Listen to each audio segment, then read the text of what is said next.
Children, welcome back to we tutors. तो आज हम करने जा रहे हैं exercise 1.2 of class 6 NCERT maths, question number 7। इसके पहले के क्वेश्चंस हमने ऑलरेडी अपलोड कर दिए हैं, तो आप वो हमारे चैनल पे जाके देख सकते हैं।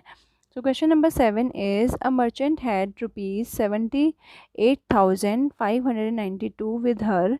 She placed an order for purchasing 40 radio sets at rupees 1,200 each. Okay ये जो ईच वर्ड है ये बहुत इंपॉर्टेंट है हमारे लिए।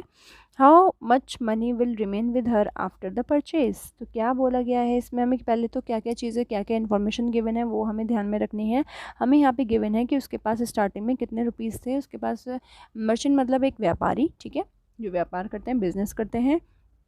तो यहाँ पे हमें गिवन है 78,592 रुपीज़ उसके पास थे ऑलरेडी स्टार्टिंग में, और जिसमें से उसने 40 रेडियो सेट्स बाय कर लिए, ख़रीद लिए। अब ख़रीदने में पैसे खर्च तो हुए होंगे डेफिनेटली, ठीक है, और खर्च हुए होंगे तो मतलब कम हो गए होंगे पैसे। और कम कैसे होते हैं, माइनस करके, राइट। तो यहाँ पे हमें माइनस ही करना है, बट उससे पहले आपको एक काम और करना है इसमें।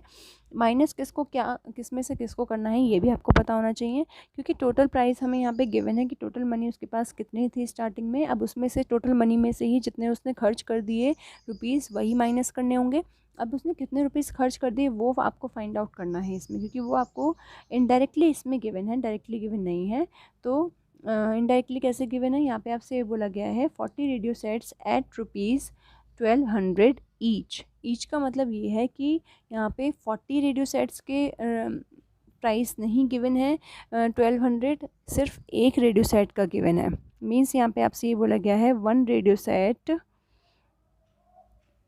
Is equals to rupees 1200। Okay, और ऐसे ही आपको 40 रेडियो सेट्स के प्राइस निकाल लेना है, ठीक है।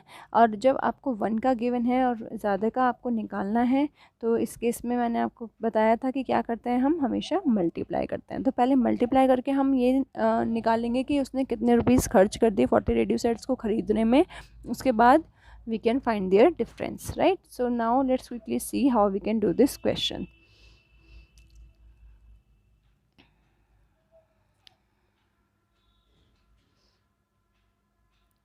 Yes, so this is our question number 7, cost of 1 radio that is given in the question. जो भी चीज़ें given होती है पहले हम वही लिखते हैं। cost of 40 radio sets that is 1200 multiplied by 40, it means rupees 48,000, right?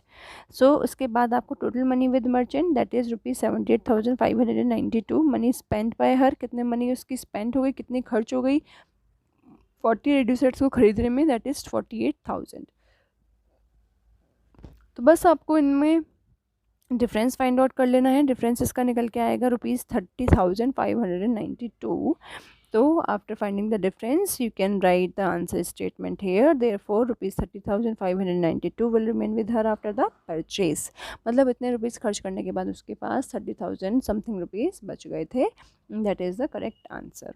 Okay, now without further delay let's quickly move to the next question.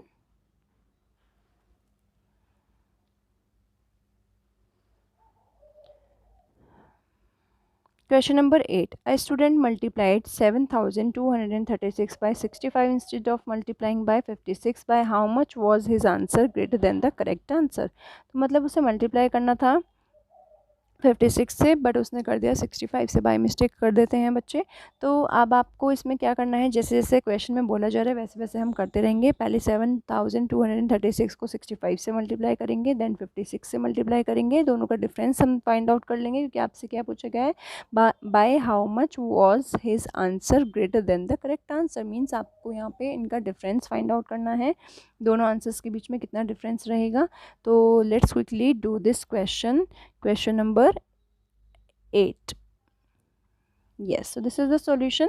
wrong answer means आप इसमें 65 से मल्टीप्लाई करके शो कर देंगे, इसके बाद आप इसमें 56 से मल्टीप्लाई करके शो करेंगे। दोनों का ही जब आपने मल्टीप्लिकेशन शो कर दिया तो यू कैन क्लियरली सी 65 का मल्टीप्लिकेशन ज़्यादा होगा, ठीक है, क्योंकि 65 इज़ ग्रेटर देन 56।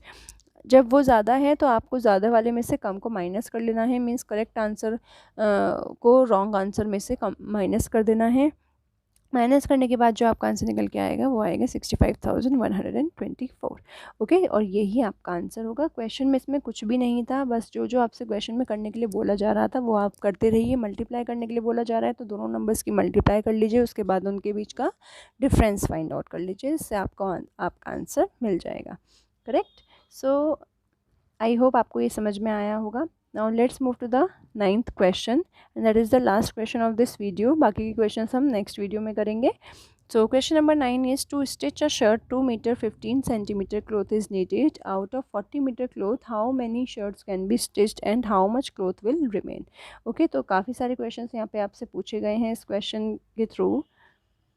अब वो क्या क्या हैं देखते हैं ज़रा। To stitch a shirt 2 meter 15 centimeter cloth is needed. तो एक शर्ट को स्टिच करने के लिए हमें कितने मीटर क्लॉथ की ज़रूरत पड़ती है? 2 मीटर 15 सेंटीमीटर। तो जब कभी भी आपको दो यूनिट्स दिखाई दे रही हूँ, मीटर एंड सेंटीमीटर दोनों हमें यहाँ पे दिखाई दे रही हैं, तो सबसे पहला काम तो आपको यही करना है कि इनको एक सिंगल यूनिट में कन्वर्ट करना है। अगर आप चाहें तो आप इसे मीटर में कन्वर्ट कर सकते हैं, अदरवाइज़ आप इसे सेंटीमीटर में कन्वर्ट कर सकते हैं। That's up to you. Okay, तो वो काम अभी हम करेंगे, बट उससे पहले इसमें जो भी चीज़ें गिवन है वो देख लेते हैं। एक शर्ट को स्टिच करने के लिए 2 मीटर 15 सेंटीमीटर क्लॉथ की हमें ज़रूरत है और हमें 40 मीटर क्लॉथ है हमारे पास टोटल, ठीक है। और उसमें से ही हमें ये 2 मीटर समथिंग की शर्ट्स स्टिच करनी है, कट करनी है, डिस्ट्रीब्यूट करनी है, डिवाइड करनी है, ठीक है। तो how many shirts can be stitched and आगे क्या है, how much cloth will remain. अब हमें बताना है कि कितनी नंबर ऑफ़ शर्ट्स हम इस 40 मीटर क्लॉथ से स्टिच कर सकते हैं और कितना कपड़ा वहाँ पे हमारे पास बच जाएगा। तो जब कभी भी आपके पास इस तरीके के क्वेश्चंस आए, that find the number of this, number of that, number of this, ठीक है, तो आपको क्या करना है, हमेशा डिवाइड करना है। और वो क्यों करना होता है, क्योंकि नंबर्स निकालने के लिए आपको डिवीज़न ही काम आता है। प्लस आप यहाँ पे 40 मीटर क्लॉथ को डिवाइड कर रहे हैं 2 मीटर समथिंग और 2 मीटर के क्लोथ्स में। जब कभी भी हम डिवाइड करते हैं, डिस्ट्रीब्यूट करते हैं, किसी भी चीज़ को पार्टीशन करते हैं, उसका हमेशा हमें उसे डिवीज़न के थ्रू ही शो करना होता है। तो बस इस क्वेश्चन में भी आपको डिवीज़न ही शो करना है और जो भी रिमाइंडर आएगा वो उसका रिमेनिंग क्लॉथ हो जाएगा, जितना भी क्लॉथ उसमें बचेगा, ठीक है। तो बस let's quickly see how we can do this question.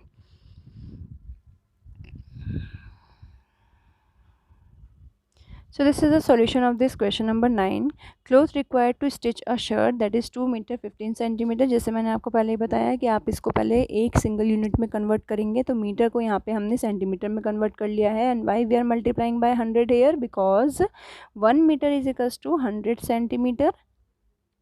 So 2 meter will be is equals to 2 multiplied by 100, that means 200 centimetre, right. सबको पता है ये कन्वर्जन। इसके बाद इसमें हमें क्या करना है, 15 सेंटीमीटर को ऐड कर देना है, तो it will become 215 centimeter, right. और हमारे पास लेंथ ऑफ क्लॉथ कितनी है, that is also in meter. तो इसे भी आप पहले सेंटीमीटर में कन्वर्ट कर लेंगे, क्योंकि आपने जब इसे सेंटीमीटर में कन्वर्ट कर लिया तो टोटल क्लॉथ को भी आपको सेंटीमीटर में कन्वर्ट ही करना पड़ेगा, otherwise you can not divide. तो ये डिवाइड का या किसी भी ऑपरेशन को अगर आपको अप्लाई करना है तो उसके पहले का ये रूल है, ये सारी यूनिट सेम होनी चाहिए। तो यहाँ पे भी सेंटीमीटर में कन्वर्ट करने के बाद ये 4000 बन जाएगा। और व्हेन यू डिवाइड, आपको कुछ इस तरीके से डिवीज़न शो करना है। 215 वनज़ा में जाएगा, इसके बाद 8ज़ा में जाएगा और आपके पास 130 सेंटीमीटर रिमेनिंग क्लॉथ बच जाएगा, that will be the reminder. और 130 सेंटीमीटर को हम 1 मीटर 30 सेंटीमीटर भी लिख सकते हैं, तो that is the cloth remaining. Okay, so 18 shirts उसमें बन जाएंगी, 18 हमारा आंसर है। और जितना क्लॉथ बच जाएगा वो हो जाएगा 1 मीटर 30 सेंटीमीटर, राइट। तो इस तरीके से आप इस क्वेश्चन को कर सकते हैं। अगर इस क्वेश्चन में कुछ भी प्रॉब्लम है, कोई भी डाउट है, तो आप कमेंट के थ्रू पूछ सकते हैं।